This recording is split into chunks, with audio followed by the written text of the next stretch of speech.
ရောက်ဟေးပြပါတာမာကလေးလုံးဆိုတယ်ပတိန်ညွန့်ကမျိုးတွေကမာယူ3000ပေးလို့တော့ရောက်ပို့ဆောင်တော့ဖြစ်ပါတယ်ဟိုကရက်ွက်တဲ့ကြောင်ထဲမှာလာယူရတာကွာအိမ်ဆိုင်လေး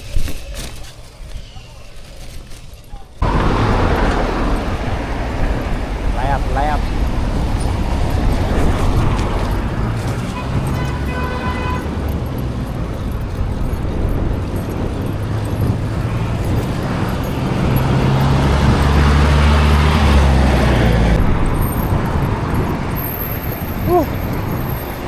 တူနာလမ်းဆောင်ဆင်းဖြစ်ပါတယ်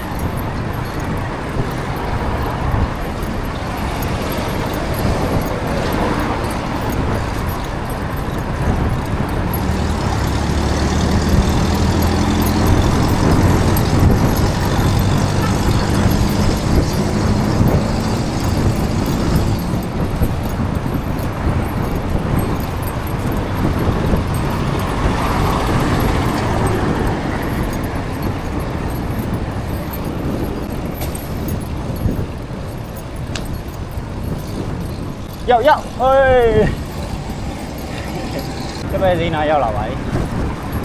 နတ်နေပြင်းနေပါတော့တပည့်စီကတော့တပည့်စီရဲ့စိတ်ကနေကြပဲပေါ့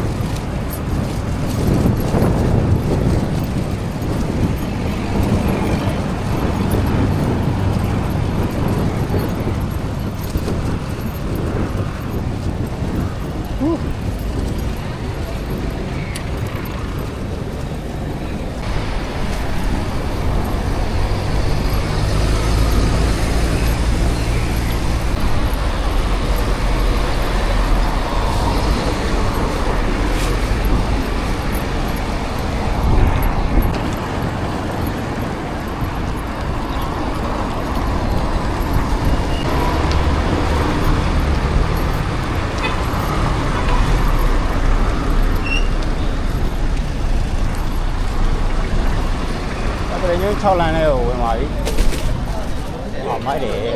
။မိုးလေးလောက်ထားတော့ပူတက်တာ။